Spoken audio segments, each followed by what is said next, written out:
ಯೆಹೋವನು ಒಳ್ಳೆಯವನು, ಆತನ ಕೃಪೆಯು ಶಾಶ್ವತವಾಗಿರುವುದು. ಯೆಹೋವನು ಒಳ್ಳೆಯವನು, ಆತನ ಕೃಪೆಯು ಶಾಶ್ವತವಾಗಿರುವುದು. ಯೆಹೋವನು ಒಳ್ಳೆಯವನು, ಆತನ ಕೃಪೆಯು ಶಾಶ್ವತವಾಗಿರುವುದು. Amen, amen, amen. ಹಲ್ಲೆಲೂಯಾ.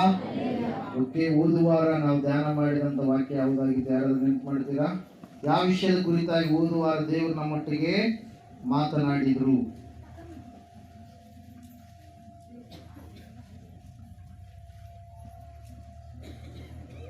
ಯಾರಿಗೂ ನೆನಪಿಲ್ವಾ? ಓದುವಾರ ಯಾವ ವಿಷಯದ ಕುರಿತಾಗಿ ದೇವರು ಮಾತಾಡಿದ್ರು? ವಾಕ್ಯ ಕೇಳಿಲ್ಲ ಓದುವಾರ ಯಾರನ್ನ? ನೋಹನ ಕುರಿತಾಗಿ. ಟಾಪಿಕ್ ಏನಾಗಿತ್ತು? ನಿನ್ನ ದೇವರ ಬರುವಿಕೆಗೆ ನೀನು ಸಿದ್ಧವಾಗು. ಈ ಲೋಕ ಎದುರು ನೋಡ್ತಾ ಇದೆ. ಯಾವುದಕ್ಕೋಸ್ಕರವಾಗಿ? ದೇವರು ಪುನಃ ಎರಡನೇ ಸಾರಿ ಈ ಲೋಕಕ್ಕೆ ಬರಲಿಕ್ಕಿದ್ದಾನೆ. ಆ ದೇವರ ಬರುವಿಕೆಗಾಗಿ ನಾವೆಲ್ಲರೂ ಏನಾಗ್ಬೇಕಂತೆ? ಸಿದ್ಧವಾಗಬೇಕಾಗಿದೆ. ಈ ಲೋಕದಲ್ಲಿ ಎಲ್ಲ ಕೆಲಸಗಳಿಗೆ ಜನರು ಏನಾಗ್ತಾರೆ? ರೆಡಿ ಆಗ್ತಾ ಇರ್ತಾರೆ, ಸಿದ್ಧವಾಗ್ತಾ ಇರ್ತಾರೆ. ಆದ್ರೆ ಈ ಎಲ್ಲಾ ಕೆಲಸಗಳಿಗಿಂತ ಉನ್ನತವಾದಂತ ಒಂದು ಕೆಲಸ ಇದೆ ಪ್ರಿಯರೇ. ಅದು ಯಾವ ಕೆಲಸ? ನಾವು ಮತ್ತು ನಮ್ಮನ್ನು ಉಂಟು ಮಾಡಿದಂತ ದೇವರು ಈಗ ಅದೃಶ್ಯನಾಗಿ ನಮಗೆ ಕಾಣಿಸ್ತಾ ಇಲ್ಲ. ವಾಕ್ಯದ ಮೂಲಕವಾಗಿ, ಕನಸಿನ ಮೂಲಕವಾಗಿ, ದರ್ಶನಗಳ ಮೂಲಕವಾಗಿ ನಾವು ದೇವರನ್ನ ನೋಡ್ತಾ ಇದ್ದೇವೆ. ಕೆಲವು ಸಂದರ್ಭದಲ್ಲಿ ಆತನು ಪ್ರತ್ಯಕ್ಷನಾಗಿ ಕೂಡ ಆತನು ಏನ್ ಮಾಡ್ತಾನೆ? ತನ್ನನ್ನು ತಾನು ತೋರ್ಪಡಿಸಿಕೊಡ್ತಾನೆ ಎಂಬುದಾಗಿ ಯೋಹಾನ್ ಬರೆದ ಸುವಾರ್ತೆಯಲ್ಲಿ ನಾವು 14ನೇ ಅಧ್ಯಾಯದಲ್ಲಿ ನಾವು ನೋಡ್ತಾ ಇದ್ದೇವೆ. Hallelujah, praise the Lord. ಇಲ್ಲಿ ನಾವು ನೋಡ್ತಾ ಇದ್ದೇವೆ ಪ್ರಿಯರೇ, ಅದು ಅಲ್ಲ, ನಾವು ನೇರವಾಗಿ ದೇವರೊಟ್ಟಿಗೆ ಮುಖಾಮುಖಿಯಾಗಿ ಭೇಟಿಯಾಗುವಂತ ಒಂದು ದಿನವಿದೆ, ಒಂದು ಕಾಲವಿದೆ. ಆ ಕಾಲಕ್ಕಾಗಿ ನಾವೇನಾಗಬೇಕು? ಸಿದ್ಧವಾಗಿ ನಾವು ನಿಲ್ಲಬೇಕು. ಹಲ್ಲೆಲೂಯಾ. ಭಕ್ತನನ್ನು ತೆಗೆದುಕೊಂಡು ಆ ಭಕ್ತನು ಯಾವ ರೀತಿಯಾಗಿ ಸಿದ್ಧವಾದನು, ದೇವರ ಬರುವಿಕೆಯನ್ನ ಯಾವ ರೀತಿಯಾಗಿ ಎದುರುಗೊಂಡನು ಎನ್ನುವಂತ ವಿಷಯವನ್ನು ನಾವು ಓದುವಾರ ನೋಡಿದ್ದೇವೆ ಪ್ರಿಯರ. ಭಕ್ತನು ಯಾರಾಗಿದ್ದಾನೆ? ನೋಹನು ಎಂಬುದಾಗಿ. ಹಲ್ಲೆಲೂಯಾ. ನೋಹನು ಯಾವ ರೀತಿಯಾಗಿ ತಾನು ಮಾತ್ರವಲ್ಲದೆ ತನ್ನ ಹೆಂಡತಿ, ಕುಟುಂಬದಲ್ಲಿರ್ತಕ್ಕಂಥ ತನ್ನ 3 ಮಕ್ಕಳು, 3 ಸೊಸೆಯಂದರು ರಕ್ಷಣೆ ಹೊಂದುವುದಕ್ಕೆ ಯಾವ ರೀತಿಯಾಗಿ ಆತನು ಪ್ರಯಾಸ ಪಟ್ಟನು ಎಂಬುದಾಗಿ ನಾವು ನೋಡಿದ್ದೇವೆ ಪ್ರಿಯರೇ. ಪ್ರಪ್ರಥಮವಾಗಿ ನೋಹನು ಏನು ಮಾಡಿದ? ದೇವರ ಧ್ವನಿಯನ್ನ ಗುರುತಿಸಿದ. ಹಲ್ಲೆಲೂಯಾ. ಏನ್ ಮಾಡಿದ್ದಾರೆ? ನೋಹನು ಪ್ರಪ್ರಥಮವಾಗಿ ದೇವರ ಧ್ವನಿಯನ್ನ, ದೇವರ ಸ್ವರವನ್ನ ಗುರುತಿಸಿದ, ಕೇಳಿದ ಮತ್ತು ಅದನ್ನು ಏನ್ ಮಾಡಿದ?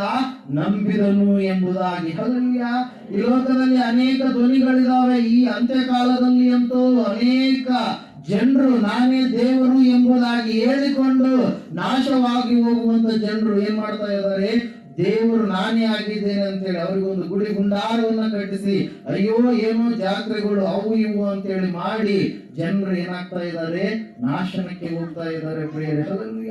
ಆ ಒಂದು ಕಾಲದಲ್ಲಿಯೂ ಕೂಡ, ನೋಹನ ಕಾಲದಲ್ಲಿಯೂ ಕೂಡ ಜನರು ತಮಗೆ ಇಷ್ಟ ಬಂದ ರೀತಿಯಲ್ಲಿ ನಡೀತಾ ಇದ್ರು, ವ್ಯರ್ಥವಾದ ಕೆಲಸಗಳನ್ನ ಮಾಡ್ತಾ ಇದ್ರು, ಪಾಪಿಷ್ಟಿ ಕ್ರಿಯೆಗಳನ್ನ ಮಾಡ್ತಾ ಇದ್ರು. ಆ ಸಮಯದಲ್ಲಿ ನೋಹನು ಮಾತ್ರ ತನ್ನನ್ನು ಉಂಟು ಮಾಡಿದಂತ ದೇವರಿಗೆ ಪ್ರಥಮ ಸ್ಥಾನವನ್ನ ಕೊಡ್ತಾ ಇದ್ದ. ಪ್ರಥಮ ಪ್ರಾಧಾನ್ಯತೆಯನ್ನ ಸೃಷ್ಟಿಕರ್ತನಾದ ದೇವರಿಗೆ ಕೊಡುವಂತ ಸಮಯದಲ್ಲಿ ದೇವರು ನೋಡ್ತಾನೆ. ಆಕಾಶದಿಂದ ತಗ್ಗಿಸಿಕೊಂಡು ನೋಡಿದಾಗ ಭೂಮಿಯಲ್ಲಿರುವ ಜನರೆಲ್ಲರೂ ಕೂಡ ಏನಾಗಿದ್ದಾರೆ? ಕೆಟ್ಟು ಹೋಗಿದ್ದಾರೆ, ನಾಶನದ ಮಾರ್ಗದಲ್ಲಿ ಜೀವಿಸ್ತಾ ಇದ್ದಾರೆ, ಭಯಂಕರವಾದ ಪಾಪಗಳಿಗೆ ಬಲಿಯಾಗಿ ಜೀವಿಸ್ತಾ ಇದ್ದಾರೆ. ಆ ಒಂದು ಸಮಯದಲ್ಲಿ ದೇವರು ಒಂದು ಕುಟುಂಬವನ್ನ ನೋಡಿದ ಪ್ರಿಯರೇ. ಆ ಎಲ್ಲಾ ಜನಗಳ ಮಧ್ಯದಲ್ಲಿ ಈ ಕುಟುಂಬ ದೇವರಿಗೆ ಹೆಂಗ್ ಕಾಣಿತು? ನೀತಿಯುಳ್ಳ ಕುಟುಂಬವಾಗಿ. ಹಲ್ಲೆಲೂಯಾ. ಎಲ್ಲ ಜನರು ಕತ್ತಲೆಯಲ್ಲಿ ಕಾಣಿಸ್ತಾ ಇದ್ದಾರೆ, ಆದ್ರೆ ಈ ಕುಟುಂಬದಲ್ಲಿ ಇರ್ತಕ್ಕಂಥ ಈ ಜನರು ಮಾತ್ರ ಹೆಂಗ್ ಕಾಣಿಸ್ತಾ ಇದ್ದಾರೆ? ದೇವರ ಕಣ್ಣಿಗೆ ಬೆಳಕಾಗಿ ಕಾಣಿಸ್ತಾ ಇದ್ದಾರೆ ಪ್ರಿಯರೇ. ಹಲ್ಲೆಲೂಯಾ. ಅವಾಗ ದೇವರು ಮಾತಾಡಿದ ನೋಹನೊಟ್ಟಿಗೆ, ನೋಹನೇ ನೋಹನೇ ಎಂಬುದಾಗಿ ಮಾತಾಡಿದಾಗ ದೇವರು ಎಂಬುದಾಗಿ ತಿಳಿದುಕೊಂಡಿರ್ತಕ್ಕಂಥ ನೋಹ ದೇವರಿಗೆ ಪ್ರತಿಸ್ಪಂದನೆಯಾಗಿ ಆತನನ್ನು ನಂಬಿದ ಪ್ರಿಯ, ಆತನ ಮಾತನ್ನ ಕೇಳಿದ. ಈ ಅಂತ್ಯಕಾಲದಲ್ಲಿ ಅನೇಕರು ದೇವರುಗಳು ಎಂಬುದಾಗಿ ಅನೇಕ ಕಲ್ಲುಗಳು, ಮಣ್ಣು, ಕಟ್ಟಿಗೆ ಅವುಗಳನ್ನು ಕೂಡ ಜನರು ಏನ್ ಮಾಡ್ತಾ ಇದ್ದಾರೆ? ದೇವರ ಸ್ಥಾನಕ್ಕೆ ಏರಿಸ್ತಾ ಇದ್ದಾರೆ ಪ್ರಿಯರೇ. ಹಲ್ಲೆಲೂಯಾ.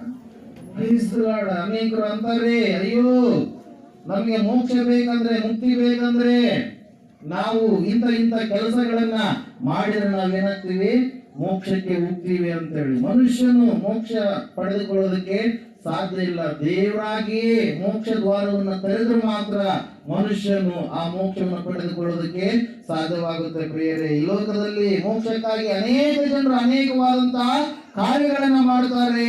ಅವರ ಮಾರ್ಗಗಳು ಅನೇಕವಾದಂತವುಗಳು. ಅದೇ ಮಾರ್ಗಗಳು ನಮ್ಮದೇ ರೈಟ್, ನಮ್ಮದೇ ಸರಿ ಅಂತ ಹೇಳಿ ಆ ಜನರು ಏನ್ ಮಾಡ್ತಾರೆ, ವಾದ ಮಾಡ್ತಾರೆ ಪ್ರಿಯರೇ.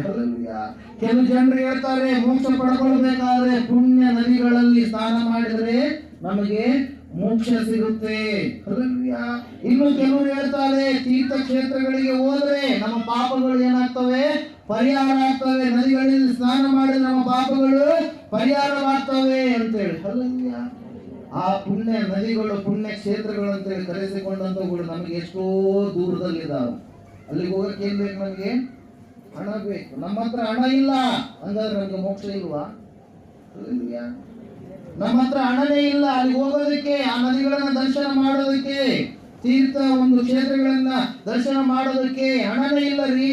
ಒಂದು ಹೊತ್ತಿನ ಊಟಕ್ಕೂ ಕೂಡ ಗತಿ ಇಲ್ಲಾದಂತ ಪರಿಸ್ಥಿತಿ ಆಗಿದೆ. ಅಂತಹ ಜನರಿಗೆ ಮೋಕ್ಷ ಇಲ್ವೇ ಇಲ್ವಾ ಹಾಗಾದ್ರೆ? ಇವು ಮನುಷ್ಯರು ಮಾಡಿದಂತ ಸಿದ್ಧಾಂತಗಳು ಪ್ರಿಯರೇ. ಅಷ್ಟು ಮಾತ್ರವಲ್ಲ, ನಾವು ನೋಡ್ತಾ ಇದ್ದೇವೆ ಇನ್ನೂ ಬೇರೆ ಬೇರೆ ವಿಧಾನಗಳು ಇದಾವೆ. ಯಾವುದಕ್ಕಾಗಿ ಮೋಕ್ಷ ಪಡೆದುಕೊಳ್ಳಬೇಕಂತ ಹೇಳಿ ಮನುಷ್ಯರು ಮಾಡಿದಂತ ವಿಧಾನಗಳು ಪ್ರಿಯರೇ. ಇನ್ನು ಹೇಳ್ತಾರೆ, ನಿನ್ನ ದೇಹವನ್ನ ದಂಡಿಸು. ನಿನ್ನ ದೇಹ ಏನ್ ಮಾಡ್ಬೇಕು, ದಂಡನೆ ಆಗ್ಬೇಕು. ಮೈ ಮೇಲೆ ಪರ್ಸ್ಕೋ. ಹೆಂಗ ಬಾಳನ ಪ್ರವಾದಿಗಳು 400 ಜನರು ಏನ್ ಮಾಡ್ತಾ ಇದ್ರು, ಬಾಳನೆ ಯಜ್ಞವನ್ನ ತೆಗೆದಕು ಅಂತ ಹೇಳಿ ಹೆಂಗ ಪರಸ್ಕೊಳ್ತಾ ಇದ್ರು. ರಕ್ತ ಬರುವಷ್ಟುವರೆಗೂ ಕೂಡ ಪರಸ್ಕೊಂಡ್ರು ಕೂಡ ಏನಾಗ್ಲಿಲ್ಲ, ದೇವರು ಬರಲಿಲ್ಲ. ಇದ್ರಲ್ಲ ಬರಕ ಇಲ್ಲನೇ ಇಲ್ಲ, ಇಲ್ಲಿ ಬರ್ತಾರೆ. ಅದ್ರಲ್ಲಿ ಇದ್ದ ದೇವ್ರನ್ನ ಕರೆದ್ರೆ ಬರ್ತಾನ, ಇರ್ಲಾರ್ದಂತಗಳು ಬಾ ಬಾ ಬಾ ಅಂದ್ರೆ ಯಾರು ಬರ್ತಾರ? ದುರಾತ್ಮಗಳು ಬರ್ತಾವೆ, ದೆವ್ವಗಳು ಬರ್ತಾವೆ. ಇಲ್ಲಿ ನಾವು ನೋಡ್ತಾ ಇದ್ದೇವೆ, ನಿನ್ನ ದೇಹವನ್ನ ದಂಡಿಸು, ರಕ್ತ ಸುರಿಯಲಿ. ದೇವರು ನೋಡ್ತಾನೆ, ನಿಮಗೆ ಮೋಕ್ಷ ಸಿಗುತ್ತಂತ ಹೇಳುವಂತ ಜನರು ಕೂಡ ಇದ್ದಾರೆ. ಅನಾರೋಗ್ಯದಲ್ಲಿ ಇರ್ತಾರೆ, ಬ್ಲಡ್ಡೇ ಇಲ್ಲ ದೇಹದಲ್ಲಿ, ರಕ್ತನೇ ಇಲ್ಲ ರೀ. ಅಂದ್ರೆ ನಾನು ಹೆಂಗ ರಕ್ತವನ್ನ, ನನ್ನ ದೇಹವನ್ನು ಯಾವ ರೀತಿಯಾಗಿ ನಾನು ದಂಡಿಸ್ಕೊಳ್ಬೇಕು, ಯಾವ ರೀತಿಯಾಗಿ ನನಗೆ ಮೋಕ್ಷ ಸಿಗುತ್ತಾ? ಆಲೋಚನೆ ಮಾಡ್ತಾ ಇದ್ದೀರಾ? ಇವೆಲ್ಲ ಮೌಢ್ಯತೆಗಳಾಗಿದ್ದಾವೆ ಪ್ರಿಯರು. ಇವೆಲ್ಲರೂ ಮನುಷ್ಯರು ಮಾಡಿದಂತಹ ಒಂದು ಸಂಪ್ರದಾಯಗಳಾಗಿದ್ದಾವೆ. ಅದರ ಸಲುವಾಗಿ ಆವತ್ತಿನ ಕಾಲದಲ್ಲಿ, ನೋಹನ ಕಾಲದಲ್ಲಿಯೇ ನೋಹನು ದೇವರ ಧ್ವನಿಯನ್ನ ಗುರುತು ಹಿಡಿದ ಪ್ರಿಯರು. ಎಲ್ಲಾ ಜನರ ಮಧ್ಯದಲ್ಲಿ, ಜನಾಂಗಗಳ ಮಧ್ಯದಲ್ಲಿ ವ್ಯತ್ಯಾಸವಾಗಿ ನೋಹನ್ ಏನ್ ಮಾಡ್ತಾ ಇದ್ದಾನೆ, ಜೀವಿಸ್ತಾ ಇದ್ದಾನೆ. ಮೋಕ್ಷ ಸಿಗುವುದಕ್ಕೆ ಒಂದೇ ಒಂದು ಮಾರ್ಗ ಇದೆ ಪ್ರಿಯರೇ. ಅದುವೇ ಯಾವ ಮಾರ್ಗ? ಯಾರು ಸಭೆ ಎನ್ನುವಂತ ನಾವೆಯಲ್ಲಿ ಬರ್ತಾರೋ, ಯಾರು ಯೇಸು ಕ್ರಿಸ್ತನನ್ನ ರಕ್ಷಕನನ್ನಾಗಿ ಅಂಗೀಕರಿಸಿಕೊಂಡು ಪಾಪ ವಿಮೋಚನೆ ದೀಕ್ಷೆಯನ್ನು ತೆಗೆದುಕೊಂಡು ಆತನ ಬರುವಿಕೆಗಾಗಿ ಸಿದ್ಧವಾಗಿದ್ದು, ತಮ್ಮ ಭಕ್ತಿಯನ್ನು ಕೆಡಿಸಿಕೊಳ್ಳಲಾರದೆ, ತಣ್ಣಗೂ ಬೆಚ್ಚಗೂ ಇಲ್ಲದ ಒಂದು ಸ್ಥಿತಿಯಲ್ಲಿ ಇರಲಾರದೆ, ಉಗುರು ಬೆಚ್ಚಗೆ ಇರಲಾರದ ಸ್ಥಿತಿಯಲ್ಲಿ ಇರಲಾರದೆ, ಯಾವಾಗಲೂ ದೇವರ ಬರುವಿಕೆಗಾಗಿ ಎದುರು ನೀಡುವಂತ ಸ್ಥಿತಿ ಯಾರಿಗಿರುತ್ತೋ ಅವರೇ ಆ ಒಂದು ಮೋಕ್ಷವನ್ನ ಪಡೆದುಕೊಳ್ಳುವಂತವರು ಆಗಿರ್ತಾರೆ ಪ್ರಿಯರೇ.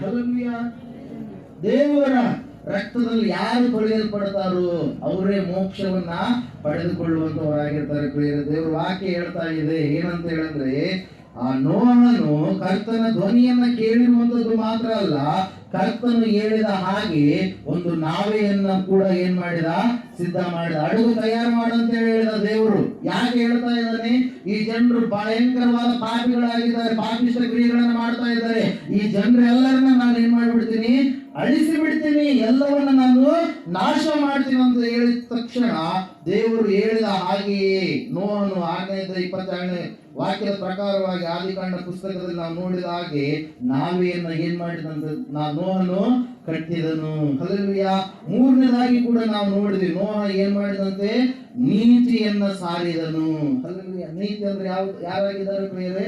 ದೇವರೇ ಆಗಿದೆ, ದೇವರೇ ಆಗಿದ್ದಾರೆ. ದೇವರಿಂದ ದೊರಕುವಂತ ನೀತಿ, ಅದರ ಕುರಿತಾಗಿ ನಾವು ರೋಮಾಪುರದಲ್ಲಿ ಬರೆದ ಪತ್ರಿಕೆ 3ನೇ ಅಧ್ಯಾಯದಲ್ಲಿ ನೋಡ್ತಾ ಇದ್ದೇವೆ. ಈ 3 ಕಾರ್ಯಗಳನ್ನು ಓದುವಾಗ ನಾವು ಧ್ಯಾನ ಮಾಡಿದ್ವಿ. ಹಲ್ಲೆಲೂಯಾ. ಮೊದಲನೇದಾಗಿ ದೇವರ ಬರುವಿಕೆಗೆ ಸಿದ್ಧವಾಗಬೇಕಾದ್ರೆ ದೇವರು ಯಾರದನ್ನ, ಆತನ ಧ್ವನಿ ಏನಾಗಿದೆ ಅಂತೇಳಿ ನಾವು ತಿಳಿದುಕೊಳ್ಳಬೇಕು. ಹಲ್ಲೆಲೂಯಾ. ಸೃಷ್ಟಿಕರ್ತನಾದ ದೇವರನ್ನ ನಂಬಬೇಕು. ಎರಡನೆಯದಾಗಿ ನಾವೇ ಒಳಗಡೆ ಬರಬೇಕು. ನಮ್ಮ ಆತ್ಮಿಕವಾದ ಜೀವಿತಗಳನ್ನು ನಾವು ಕಟ್ಟಿಕೊಳ್ಳಬೇಕು. ಮೂರನೇದಾಗಿ ನಾವು ನೋಡಿದ್ವಿ, ಯೇಸು ಕ್ರಿಸ್ತನ ಸುವಾರ್ತೆಯನ್ನ ಸಾರುವಂತ ಮಕ್ಕಳು ನಾವು ಆಗಬೇಕು. ಆತನ ಕುರಿತಾಗಿ ನಾವು ಎಷ್ಟು ಜನರಿಗೆ ಹೇಳಿದ್ರು ಅಷ್ಟು ಆಶೀರ್ವಾದಗಳು ಯಾರಿಗೆ ಬರುತ್ತೆ? ನಿನಗೆ ಬರುತ್ತೆ. ನೀನು ಅನುಭವಿಸ್ತೀಯ. ಬೇರೆಯವರಿಗೆ ಹೋಗುವಂತದ್ದು ಯಾರು ಅನುಭವಿಸ್ತಾರೆ? ನೀನು ಅನುಭವಿಸ್ತೀಯ ಪ್ರಿಯರೇ. ಹಲ್ಲೆಲೂಯಾ.